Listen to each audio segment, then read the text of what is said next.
पुढील कार्यक्रम प्रसारित करणारे आहेत जॉयसमेर मिनिस्ट्रीचे मित्र आणि भागीदार.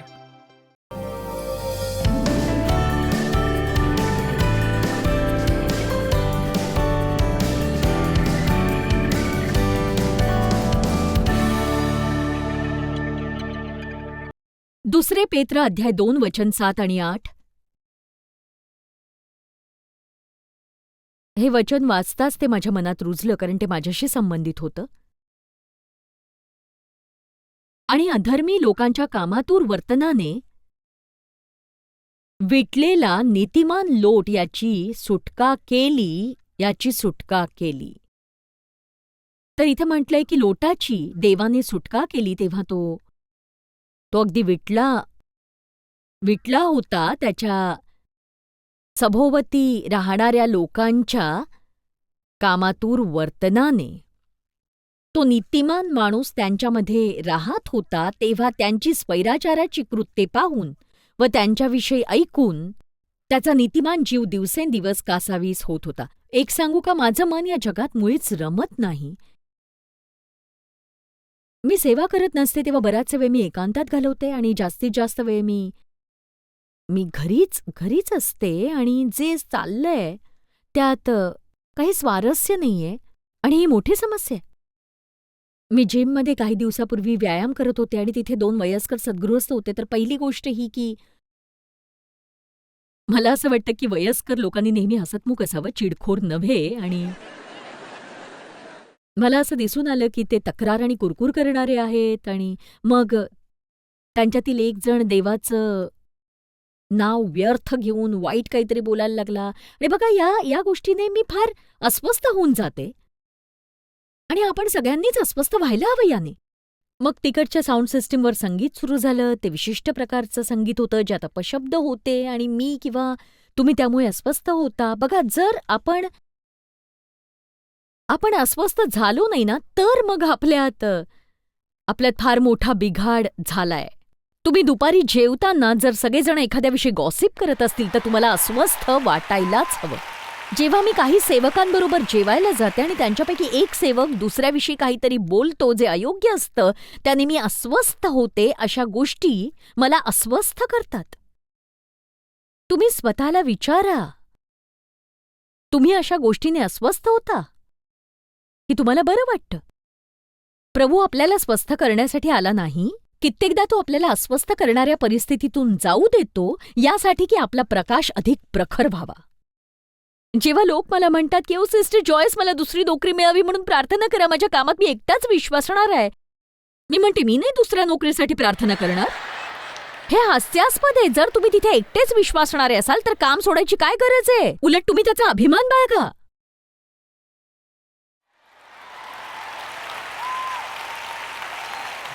चला आता, अशा विनंत्या नका करू मला. अशी प्रार्थना नाही करणार मी. 3 आठवड्यांपूर्वी मी इंडोनेशियात होते. मी 7 दिवसात 47 तासाचा प्रवास केला, पण मला नव्हतं बरं वाटत तेव्हा. जेव्हा मी माघारी आले तेव्हा मला कशाने तरी व्हायरसची बाधा झाली होती, ज्यासाठी मला आणखीन 7 दिवस थांबावं लागलं. मला स्वस्थ नव्हतं वाटत, पण मी तिथे असताना लाखो लोकांना सुवार्ता सांगू शकले, त्यामुळे मला आत्म्यात खूप स्वस्थ वाटलं. आमचे वैद्यकीय चमू आहेत जे जगभर जातात. या लोकांमुळे मी खरंच खूप आश्चर्यचकित होते. कालच मला एक रिपोर्ट मिळाला. आमचा एक वैद्यकीय चमू हैतीमध्ये होता आणि त्यांना जिथे जायचं होतं तिथे ते जाऊ शकले नाहीत, कारण तिथे नेहमीच दंगे चाललेले असतात. त्यामुळे जे करायचं असतं ते करता येत नाही. तर त्यांना रानातल्या एका शाळेत त्यांचं वैद्यकीय शिबिर थाटावं लागलं आणि ते लोक तिथे गेले तेव्हा एक मनुष्य आधीच वाट पाहत होता. त्याचा दात किडला होता आणि तो जादूटोणा करणाऱ्या स्थानिक व्यक्तीचा मुलगा होता. तो आपले कपडे नेहमी घेऊन फिरायचा आणि त्याच्या मुलाचे उपचार संपेपर्यंत या जादूगाराचं तारण झालं. त्याने त्याचे वस्त्र काढून फेकून दिले. ही मोठी गोष्ट होती, कारण तो चेटूकगिरीचा उघडपणे धिक्कार करणारा होता आणि नंतर त्याच्या मुलाचंही तारण झालं. तर एक सांगू का, हे डॉक्टर्स, नर्सेस, वैद्यकीय व्यवसायातले लोक तिथे जाऊन हे काम करतात. ते त्यांची सुट्टी, त्यांचा पैसा खर्च करतात ते, आणि बऱ्याचदा त्यांना शौचालयालाही अशा ठिकाणी जावं लागतं जिथे जमिनीत फक्त एक खड्डा असतो. या दाहक गोष्टी आहेत, ते अजिबात कम्फर्टेबल नसतात. स्वस्थतेचं व्यसन जडवून घेऊ नका. आमेन. बऱ्याचदा आपण स्वस्थ राहायला नको असताना स्वस्थ राहू पाहतो. कधी कधी आपण अस्वस्थ व्हायला हवं असतानाही आपण तसं होत नाही. असं कधी होत नाही का की या जगात तुम्हाला फार अस्वस्थ वाटतं? तुमच्या मनात हे खूपदा आलं असेल की खरं तर हे करायची मला मुळीच इच्छा नाही, पण देवाची इच्छा असेल तर करेन मी. थोडे उसासे चालतील मला. आजच्या या जगात तुमचं मन रमलंय का? आपल्या कामाच्या ठिकाणी दुपारच्या जेवणाच्या वेळी आपल्या कंपनीविषयी चुगल्या चहाड्या करून तुम्ही सुखी राहू शकता? हं. तुम्ही सहज खोटं बोलू शकता का? तुम्हाला सुट्टी हवी असते तेव्हा तुम्ही नोकरीच्या ठिकाणी फोन करून आजारी आहोत अशी थाप मारता?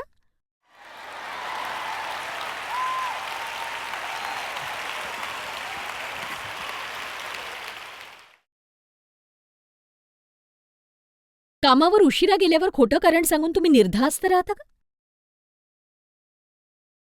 बॉसचं लक्ष नसताना तुम्ही कम्प्युटरवर गेम खेळता आणि तो जवळ येताच तुम्ही काम करत असल्याचं आवणता?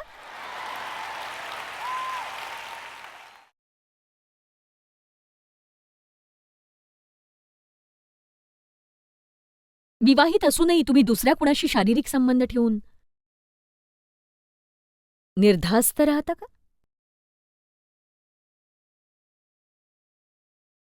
मला हे वचन आवडतं. नीतिसूत्र अध्याय 25 वचन 26 दुर्जनापुढे स्थानभ्रष्ट झालेला नीतिमान हा गढूळ केलेला झरा नासलेले जलकुंड याप्रमाणे आहे.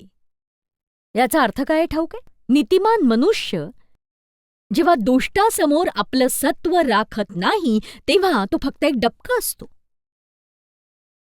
हे किती महत्वाचं आहे कळलं? तुम्ही माझ्याबरोबर आहात का? इथेच सांगा, मी तुम्हाला गमावलं नाहीये ना? या जगातल्या अंधारात चमकणं किती महत्वाचं आहे ते कळलंय का तुम्हाला? पण पोकळ धार्मिकता दाखवायची गरज नाही. मला नाही वाटत आपण जगात वावरताना धार्मिकतेचा आव आणायला हवा किंवा आपलं बायबल मिरवायला हवं, वचनाचे स्टिकर्स किंवा गळ्यात मोठा क्रॉस घालायला हवा. माझ्या मते या गोष्टींचा खरं तर उलटाच परिणाम होतो. आपण भक्तीचं सामान्य सामान्य जीवन जगायला हवं. विश्वासणाऱ्यांची वर्तणूक ही नेहमी प्रेमळ, पवित्र, शांत, चांगली, कृपाळू अशीच असायला हवी. तुमचा प्रकाश पडू द्या. प्रकाश पडू द्या. आता बघा, कृपेच्या नव्या करारामध्ये देव आपल्यावर विशेष कृपा करतो आणि आपल्याला सुभक्तीचं जीवन जगायला लागणारं सामर्थ्यही पुरवतो. आणि बघा, आज तुमची नक्कीच खात्री पटली असेल. तुम्ही म्हणत असाल, खरोखर मला बदलायची गरज आहे, हो मी बदललं पाहिजे, हो मी बदललंच पाहिजे. बघा, तुम्ही घरी जाऊन चांगलं बनण्याचा खूप आटापिटा करावा असं नाही वाटत? त्यांनी काहीच साध्य होणार नाही. कारण तुम्ही काय करायला हवं ठाऊक आहे तुम्हाला? तुम्ही येशूच्या प्रीतीत वाढत जा. त्याच्यासोबत अधिक वेळ घालवा. तुम्ही बायबल वाचण्यात अधिक वेळ घालवा. तुम्ही अधिक उपकार मानणारे व्हा. जितका तुम्ही येशूबरोबर अधिक वेळ घालवाल तितके तुम्ही त्याच्यासारखे बनत जाल. जितकी तुम्हाला अधिक देवाच्या कार्याची जाणीव होईल तितकी अधिक प्रीती तुम्ही कराल.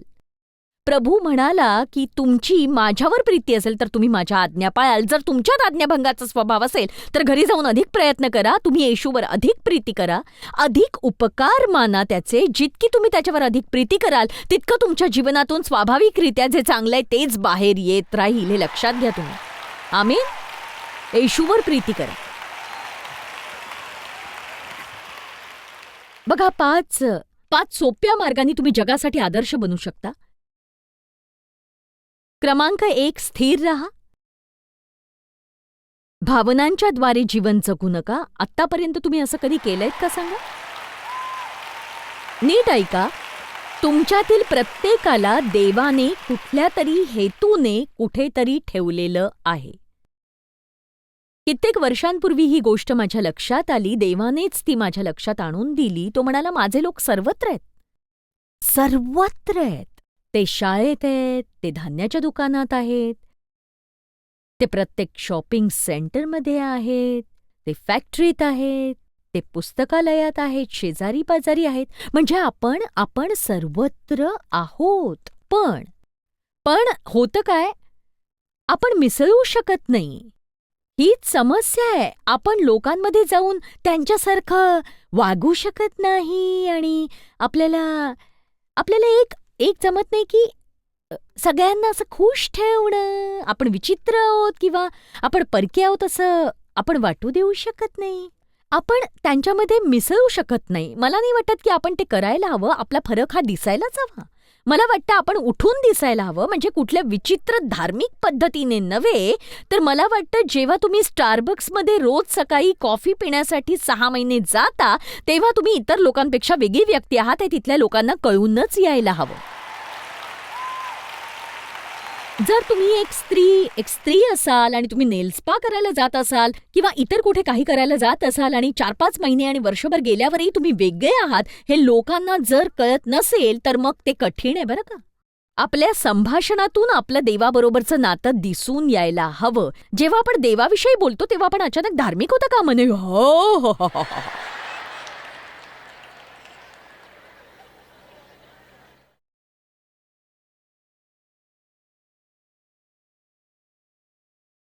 तुम्ही जिथे जाता तिथे देव तुमच्या बरोबर असतोच असतो. तेव्हा असं भासवण्याचा प्रयत्न करू नका की देवाने तुम्हाला फक्त याच हेतूने निवडलंय की तुम्ही माणसांच्या डोक्यात देवाला भरावं आणि तुमची पातळी प्रखरतेच्या पुढच्या टप्प्यावर तुम्ही न्यावी. आमेन. स्थिर राहा. भावनांच्या आधारे चालू नका. जसं तुम्ही चर्चमध्ये चांगले असता तसेच तुम्ही घरी आणि कामाच्या ठिकाणीही असा. अति भावनाशील होण्याचं काहीही कारण नाहीये. समस्या नसताना जेव्हा असतो तसेच समस्या असतानाही आपण असावं. इच्छेप्रमाणे घडतं तेव्हा जसे आपण असतो तसेच इच्छेप्रमाणे घडत नाही तेव्हाही असावं. स्थिर. काही वर्षांपूर्वी मी एक पुस्तक लिहिलं, लिव्हिंग बियॉन्ड युअर फीलिंग्स. तुमच्याकडे नसेल तर ते घ्या तुम्ही. तुमच्या भावनांवर ताबा मिळवायला शिका आणि त्यांच्या ताब्यात राहू नका. आपण भावनांच्या आहारी जाणं सोडायला हवं. आपल्याला जाणवतं बघा, आम्ही इथे येताच या गोष्टीचा अनुभव घेतला आणि मी म्हटलं देवाने मला कसं बदललंय. आम्ही हॉटेलमध्ये आधीच फोन करून सगळी तयारी करायला सांगितली की ठीक आहे की आम्ही 12 वाजेपर्यंत पोहोचू. 12 वाजेपर्यंत रूम तयार असेल ना? हो, 12 वाजेपर्यंत आम्ही रूम तयार करून ठेवू. आम्ही तिथे 12:45ला पोहोचलो तरीही आमची रूम तयार नव्हती. तर आमच्याबरोबर काम करणाऱ्या मुलाने फोन करून विचारलं रूम तयार आहे का, रूम तयार आहे का? ते म्हणाले रूम तयार नाही, रूम तयार नाही. बघा, माझ्या सहकाऱ्यांना वाटतं माझ्यासाठी सगळं छान असावं, म्हणजे तिथे गेल्या गेल्या मला माझ्या खोलीत जाता यावं. आणि बघा, ती खोली जर स्वच्छ नसेल तर थोड्या वेळ लॉबीत बसावं लागतं, खोली तयार होण्याची वाट बघत. आता आपण आनंदी राहायला हवं. आता ही पूर्णपणे नवीन चॉईस होती. म्हणजे 10 वर्षांपूर्वी जी जॉयस होती त्या जॉयसपेक्षा ही जॉयस पूर्णपणे वेगळी आहे. मी म्हटलं असतं की या लोकांची नेमकी समस्या काय? तुम्ही इथे येऊन जास्त पैसे मोजता, तुम्ही त्यांना आगाऊ सूचना देता, तरीही मी जे सांगितलंय ते त्यांनी का केलं नाही मग? बघा, मला माहिती तुम्ही असं नाही आहात, हो ना? आणि मग काय होतं बघा, आपण हॉटेलमध्ये जातो आणि गेल्या क्षणी आपल्या हातात रूमच्या किल्ल्या पडतात. बघा, पुष्कळदा आपण स्वतःच गुंता निर्माण करतो कारण आपण चिडतो आणि विनाकारण त्रागा करतो आणि सैतान आपल्या त्राग्याचा आनंद लुटतो. आमेन. स्थिरता ही एक मोठी साक्ष आहे, ठाऊक आहे? मला हे पटलंय. मला वाटतं विश्वासात स्थिर राहणं ही एक मोठी साक्ष आहे. म्हणजे मी ती सगळी जागाच डोक्यावर घ्यायचे आणि रागाने पाय आपटत वर खाली पुढे मागे चालायचे. देव म्हणाला रोज रात्री कामावरून घरी जाताना तो विचार करायचा, बघूया आज रात्री बाईसाहेबांचा मूड कसा आहे. आणि दुःखाची गोष्ट ही, मला स्वतःला माझ्या स्वभावाची जाणीवच नव्हती. दुसरी गोष्ट म्हणजे आपण आनंदी विश्वासणारे बनायला हवं. आनंदी राहा, आनंदी विश्वासणारे व्हा. असे विश्वासणारे होऊ नका ज्यांचा बाप्तिस्मा लिंबाच्या रसात झालाय किंवा कारल्याच्या रसात. आनंदी विश्वासणारे व्हा. बघा, जगात प्रत्येकालाच आनंदी राहावंसं वाटतं आणि आपण आनंदी असलो तर त्यांना आपला हेवा वाटेल आणि लवकरच ते तुमच्या आनंदाचं गुपित जाणण्याचाही प्रयत्न करतील नक्कीच. बघा, येशूला एखाद्याच्या गळ्याखाली उतरवणं एक गोष्ट आहे आणि तुमच्या जीवनातून इतरांना ख्रिस्त दिसणं ही प्रभावी गोष्ट आहे. रुचकर व्हा म्हणजे त्यांची भूक खवळेल आणि मग ख्रिस्त त्यांना हवासा वाटायला लागेल. त्यांना ख्रिस्तातल्या नीतिमत्वाची खवळून भूक लागेल. आपली गुंतवणूक महत्वाची आहे. बघा, लोकांना सातत्य हवंय. प्रियांनो, तुम्ही सातत्याने चांगलं वर्तन राखा आणि लवकरच ते तुमच्या अवतीभोवती घुटमळतील. तुमच्यातलं वेगळेपण जाणण्यासाठी त्यांना चर्चमध्ये आमंत्रित करणं तुम्हाला सोपं जाईल आणि ते लगेच येतील. तुम्ही त्यांना सांगा, बघा मी वेगळा आहे कारण माझ्या जीवनात प्रभू येशू आहे. मी पूर्वी असा मुळीच नव्हतो, पण प्रभू येशूने माझं जीवन बदललं. ख्रिस्त माझ्या जीवनात आल्यापासून माझ्या जीवनात आनंद आणि शांती आहे. पण आपल्या जीवनात बदल नसेल तर आपण काय साक्ष देणार? आपल्याच जीवनात आनंद आणि शांती नसेल तर आपण दुसऱ्यांना काय सांगणार? आपल्याकडे बंपर स्टिकर आहे आणि गळ्यात क्रॉस घालून चर्चला जातो एवढंच? या वरवरच्या गोष्टी झाल्या. आपल्या जीवनात फळ दिसायला हवं. आमीन. आणि त्यात आपण वाढायला हवं, यात काही संशय नाही. तुम्ही आत्म्याने पूर्णपणे भरलेले नाही म्हणून कुणाला वाईट वाटायची गरज नाही.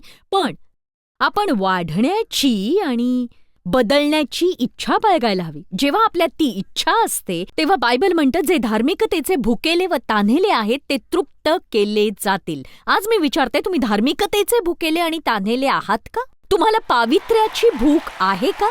आत्मिक परिपक्वतेची भूक आहे का तुम्हाला अशी व्यक्ती होण्याची भूक आहे का, जिला सलग 10 दिवस जे हवं ते मिळालं नाही तरी तुम्ही स्थिर आणि आनंदी राहू शकाल? आधीच्या 2 वेळेपेक्षा जरा कमीच वाजल्या टाळ्या, नाही का? एक सांगू, तुम्ही टाळ्या ऐकूनही खूप काही शिकू शकता.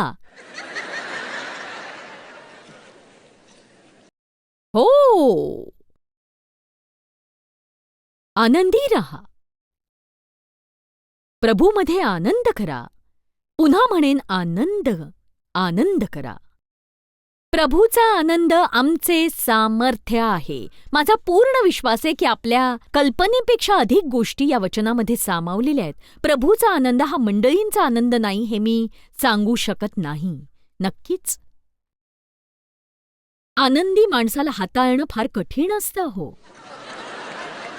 सैतानाने काहीही केलं तरी तुम्ही आनंदी होत असाल तर तो आणखी काय करू शकतो सांगा? आमेन.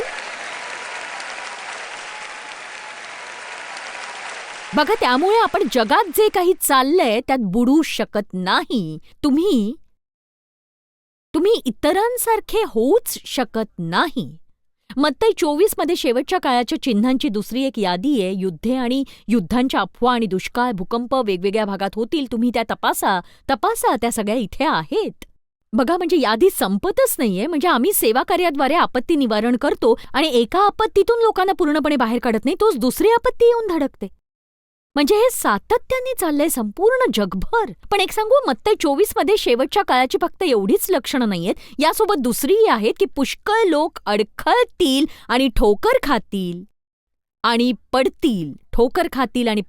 त्या तरुण स्त्रियांसारखे लोक अडखळतील ज्यांना पालक मदत करू पाहत होते. कोणताच पालक मदत करत नाही. ते काही गंमत म्हणून हे करत नव्हते. त्यांना त्यांची काळजी होती म्हणून त्यांनी ते केलं, कारण त्यांनी पाहिलं की ते हे करू शकत नाहीत. पण त्यांना काय मिळालं? त्या अडखळल्या, त्यांनी ठोकर खाल्ली, त्या पडल्या. मत्तई 24 मध्ये याच गोष्टी घडतील असं सांगितलंय.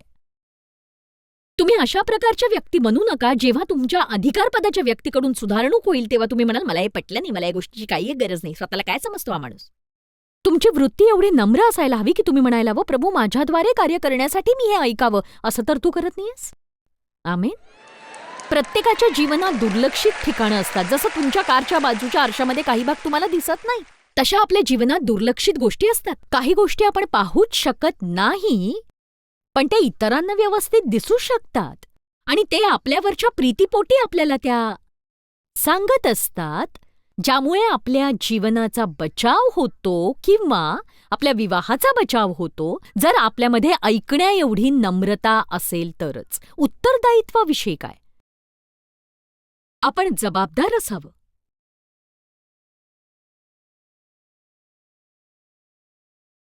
आपण इतरांसारखं असता कामा नये. आपण मिसळून जाता कामा नये. आपण शांती राखायला हवी, आनंदी असायला हवं. नंबर 3, लोकांशी चांगलं वागायला हवं. जगाचा प्रकाश होण्याचा एकच मार्ग आहे, जगात जाऊन लोकांशी चांगलं वागणं. ही अशी गोष्ट आहे जी आपल्यातील प्रत्येक जण करू शकतो. इथून जाण्यापूर्वी तुम्ही ते करू शकता. तुम्ही एखाद्याला उत्तेजन देऊ शकता. हे सत्र संपल्यावर एखादी व्यक्ती एकटी असेल तर त्याला भेटून तुम्ही म्हणू शकता, आम्ही काही जण बाहेर जेवायला चाललोय, येणार का? मी तुमचे पैसे भरीन. चला, फक्त आमच्याबरोबर चला ना, मी तुमचे पैसे भरीन. मी ट्रीट देते तुम्हाला. तुम्ही एखाद्याचं जीवन बदलू शकता. असं वागून. पण कित्येकदा आपण आपली लहान टोळकी करूनच राहणं पसंत करतो. त्यात आपल्याला दुसरं कोणी नको असतं. आपण लोकांमध्ये वावरायला शिकायला हवं, पण आपण तयार नसतो त्यासाठी. आमेन. फिलिप्पियरास अध्याय 4 वचन 5. मला हे वचन आवडतं. तुमची सहनशीलता सगळ्यांना कळून येऊ, तुमचा चांगुलपणा आणि निस्वार्थीपणा कळून येऊ. प्रभू समीप आहे, तो लवकर येत आहे. वा वा, पुन्हा त्याकडे पाहूया. हे किती छान आहे. तुमची सहनशीलता सर्वांना कळून येऊ, तुमचा चांगुलपणा आणि निस्वार्थीपणा कळून येऊ. प्रभू समीप आहे, तो लवकर येत आहे. तो म्हणतोय येशू लवकर येतोय म्हणून, त्याचं येणं जवळ आहे म्हणून. कधी नव्हे ते आपल्याला जगात जाण्याची आणि लोकांना आपला चांगुलपणा दाखवण्याची गरज आहे. लोकांवर प्रीती करायची गरज आहे. आनंदात आणि शांतीत राहायची गरज आहे. आपल्याकडे जे आहे ते लोकांना हवंसं वाटायला हवं. आमेन. एक सांगू, मी एक गोष्ट करायला शिकले. मी लोकांचं भलं करायला शिकले. एक सांगू, लोकांशी वाईट वागणाऱ्या एका ख्रिस्ती व्यक्तीसारखी किळसवाणी गोष्ट नाही.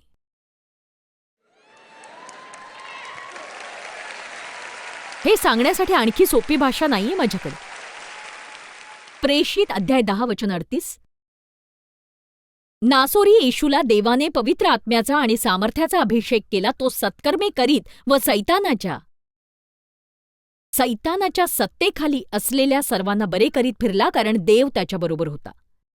तुमच्या सभोवताली कुणाला मदत हवी असेल तर मदत करा. तुमच्या कामातल्या कुणाला लिफ्ट हवी असेल तर ती द्या. इतरांसाठी आशीर्वाद बना. तुम्ही आत्मे जिंकू शकाल त्याने. एक सांगू का? बघा, लोकांशी चांगलं वागल्याने तुम्ही लोहचुंबक बनता. तुम्ही लोकांशी चांगलं वागता. सकारात्मक बना. क्रमांक 4, सकारात्मक बना. जग फारच नकारात्मक झालंय. वाईट बातमी, वाईट बातमी, वाईट बातमी, वाईट बातमी, वाईट बातमी, वाईट बातमी. जिथे जाल तिथे वाईट. सुवार्ता हाडांना आरोग्य देते. मला सुवार्ता आवडते. माझ्या चेहऱ्यावर हास्य फुलवण्यासाठी मला फक्त चांगली बातमी सांगा. माझी मुलगी एकदा मला फोन करून म्हणाली, अगं आई, चांगली बातमी. मी म्हटलं हो. ती म्हणाली, तुला चांगली बातमी आवडते ना? किती जणांना चांगली बातमी आवडते? मग आपण चांगली बातमी देणारे बनायला हवं, नाही का? क्रमांक 5, तुमच्या संपूर्ण शक्तीने नेहमी जे योग्य आहे तेच करा. याचा अर्थ असा नाही आपण नेहमीच परिपूर्ण असतो, पण ज्या कामावर देवाचा अभिषेक आहे ते काम करताना आपल्याला मुळीच त्रास होणार नाही. आपण देवाशिवाय काही करूच शकत नाही, पण देवाच्या कृपेचा अभिषेक झालेले प्रयत्न आपण करू शकतो. म्हणजे आणखी प्रकाश देऊ शकतो, आनंदी राहू शकतो. कदाचित पुढच्या वर्षी आपण आपल्या दिव्याचा प्रकाश अधिक वाढवू शकतो आणि त्याच्या पुढच्या वर्षी आधीपेक्षा जास्त वाढवू शकतो. असं केल्याने या जगात काय होईल ठाऊक आहे का तुम्हाला? याविषयी थोडा विचार करूया. या जगात काय घडेल जर प्रत्येक ख्रिस्ती व्यक्ती सहजासहजी दुखावली गेली नाही आणि फक्त चांगली वागली तर? आपण फक्त लहानशा गोष्टी पाहूया, काही लहानशा महत्वाच्या गोष्टी. लगेच वाईट वाटून घेण्यापेक्षा म्हणा, नाही, यात काही समस्या नाही, तुम्ही ते सोडून द्या. आपण सगळे नको त्या गोष्टी करतो. नाही, मी क्षमा केली आहे, काही हरकत नाही. आपल्याकडे आज एक मोठी संधी आहे. खरोखर एक सुसंधीच म्हणायला हवी. आज तुम्ही जिवंत आहात. हा काही अपघात नाहीये. तुमच्या परिसरात एका उद्देशाने आहात, तुमच्या नोकरीत एका उद्देशाने आहात, शाळेत एका उद्देशाने आहात. आणि देवाची तुमच्याकडून फक्त एवढीच अपेक्षा नाहीये की तुम्ही रविवारी सकाळी आराधना सभेला करमणुकीसाठी जावं आणि मग जगात मिसळून जगातल्या लोकांसारखं जगिक वागावं. आपलं जगिक वागणं त्याला अमान्य आहे. देवाची इच्छा आहे की आपण चमकावं. इथे कुणी तयार आहे का आपला प्रकाश अधिक जास्त प्रकाशमान करण्यासाठी? आमेन.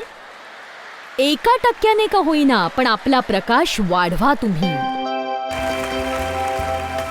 बघा, प्रभू येशू पुन्हा येणार आहे आणि आपण हे लक्षात ठेवून जागरूक असायला हवं. आणि म्हणूनच आपण त्या तयारीत जगायला हवं. अशी व्यक्ती बनू नका जी म्हणते, ओ येशू पुन्हा येणार आहे, मी तयारी करीन. नाही, आपण तयार राहून एक चांगलं उदाहरण बनायला हवं. जगात मिसळू नका, तर प्रभूसाठी धैर्याने उभे राहा. आता मी तुम्हाला एक प्रश्न विचारणार आहे. तुमच्या जीवनात अशी भीती आहे का जी तुम्हाला आतून पोखरतीये? दुसऱ्या शब्दात तुम्हाला अशा गोष्टी करण्यापासून अडवतीये का ज्या तुम्हाला कराव्याशा वाटतायत? कदाचित ती माणसांची भीती असेल, अपयशाची भीती असेल. बघा, भीती जीवनातल्या प्रत्येक क्षेत्रात राज्य करते. तुमच्यामध्ये असा कोणी आहे का ज्याच्यात आत्मविश्वासाची कमतरता आहे? तुम्ही तुमच्या मनातलं कधी कुणाला सांगत नाही, आपलं मत मांडत नाही, कारण तुमच्यामध्ये आत्मविश्वास नाहीये. तुमच्यापैकी किती जणांना धीट बनायचंय? म्हणून मी म्हणेन की तुम्ही देवाच्या वचनाने घेरलेलीच राहा आणि तुम्ही देववचन ऐका. मला खात्री आहे की ते तुम्हाला धैर्याने, आत्मविश्वासाने आणि सामर्थ्याने भरेल. देव तुम्हाला आशीर्वाद देव. दिवस चांगला जाओ. जॉयस्मायर मिनिस्ट्रीज करता तुम्ही खूप मौल्यवान आहात. आम्हाला तुमचं कौतुक आहे आणि जगभरामध्ये हे सेवा कार्य शक्य करण्याकरता आम्ही आमच्या मित्रांचे आणि पार्टनर्सचे आभारी आहोत. आम्ही एकत्रितपणे भुकेल्यांना खाऊ घालतो, गरिबांना वस्त्र देतो आणि राष्ट्रांना सुवार्ता सांगतो. तुमच्या प्रार्थनेच्या विनंती करता आमच्याविषयी आणखी माहिती मिळवा. जॉयसच्या कॉन्फरन्सच्या तारखा पहा आणि ख्रिस्ताची प्रीती जगभरामध्ये पसरवण्याकरता आमचे सहभागी व्हा.